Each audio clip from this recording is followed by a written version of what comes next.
All right, well, we want to switch topics now to religious freedom. It's something that many people have been worried about across this country during COVID. A lot of churches shut down, and as we know, churches are places where people seek refuge for many different reasons. And we want to go to a pastor who has a question for you, Pastor George, who has a church here in Florida. Hi, thank you, Governor. My name is Scott George. I'm pastor of Pinecastle United Methodist Church in Orlando. I'm also the state director for Project Opioid. You and the First Lady have been passionate advocates for our mission here in Florida to mobilize leaders to solve one of the greatest health crises of our time, opioid overdoses. As you know, one of the major impacts of COVID-19 on Floridians has been the crisis of opioid overdoses. Why is it important for the faith and business communities to address this epidemic and not expect the government to do it all? Well, I think it's a great question, and that's exactly, the First Lady really deserves a lot of credit. We're fortunate in Florida. We're fortunate in Florida that of 50 states have the best First Lady in the country. And so,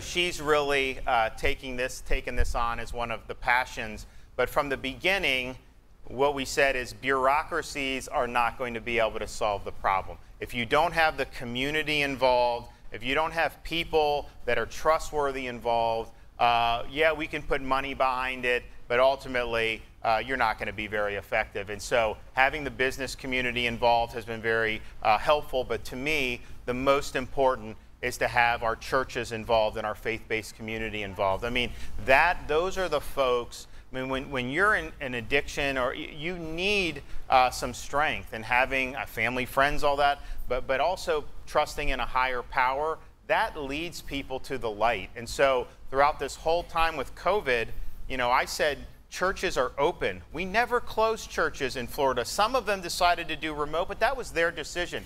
In many parts of this country, you had government shuttering churches by force of law. Some of these governments would shut the church but open the casino, or shut the church but open the liquor stores. So we believed it was essential from the very beginning. And you know what's happened? We've had church services. You know, it's been fine. We actually just had, I saw Sean mention the Super Bowl and all that. You know, a few weeks ago, we had the first full capacity indoor sporting event with UFC in Jacksonville. We did it. It was fine. Everyone had a good time. And so I think that the faith community is really the key to this. And I'm a governor that wants to embrace those relationships. We lean on the faith community to help advance things that are good for Florida. And I just really, really am glad that Florida didn't go down the road of some of these lockdown states where they seem to be targeting a lot of their fire on the faith community. That is wrong. Governor, I want to ask, sometimes this can be a tough question for politicians. We've talked a lot, education, veterans, religious liberty, COVID. If you look back on your tenure so far as governor, what grade do you give yourself and your administration? You know, I don't really do that, but what I will say is this. There's not a governor in the country that's worked harder than we have for the 2.5 years I've been governor. We work every day around the clock.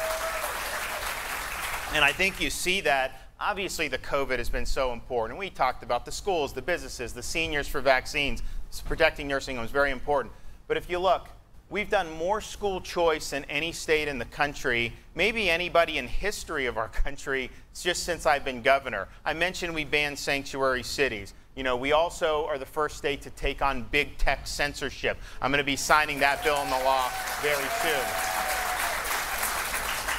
If you look at the way we conducted the 2020 election, we counted 11 million votes by midnight, 99% counted, reported, very transparent.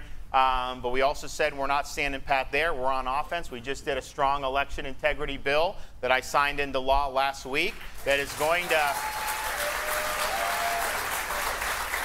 that bans ballot harvesting, that says we need to strengthen voter ID, doesn't allow unsolicited mass mail ballots, and importantly, bans these like big tech from coming in and spending hundreds of millions to actually run elections in different parts of this country, like Zuckerberg. These are Zucker bucks. We ban Zucker bucks in the state of Florida.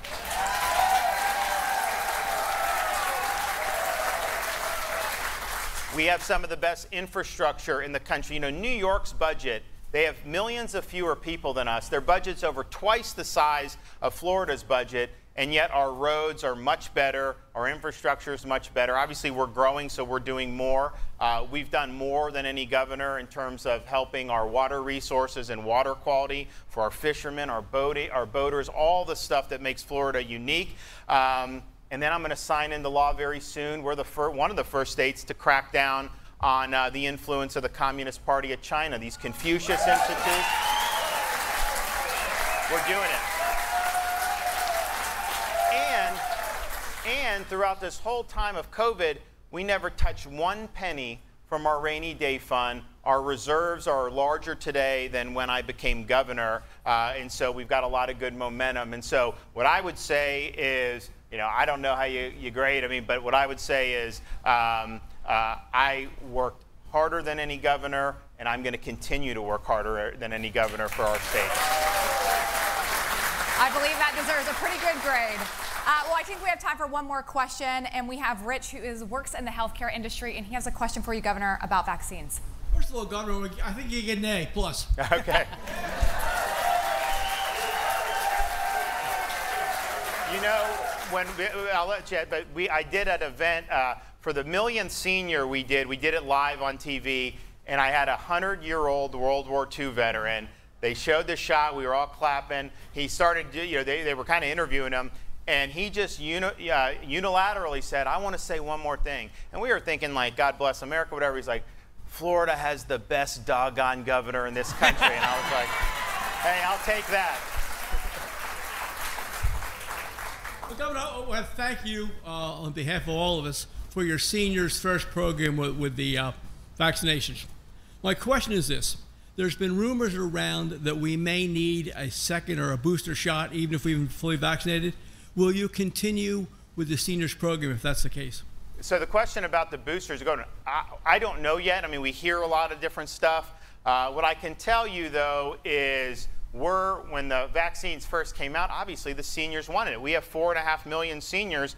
We were getting 200,000 vaccines a week initially, 250,000. You do the math on that. I mean, it just was.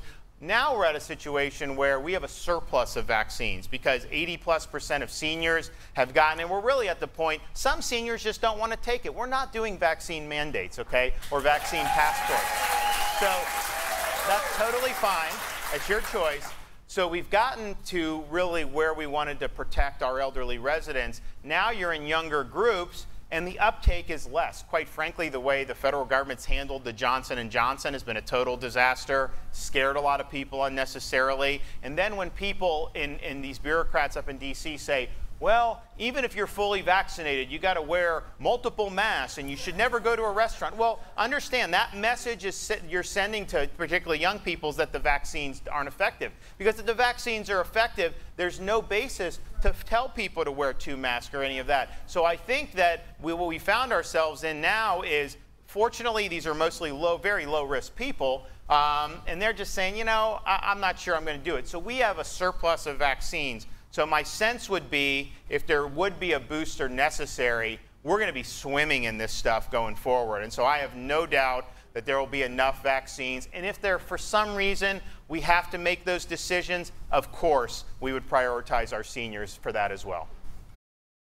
Hey, I'm Rob Finnerty. Thanks for watching. If you enjoyed this video, please join the conversation in the comments below. Don't forget to subscribe, too. Hit the bell icon to be alerted to breaking news. And remember, there's a whole lot more on Newsmax TV, America's fastest growing cable news network. Newsmax TV, we're real news for real people.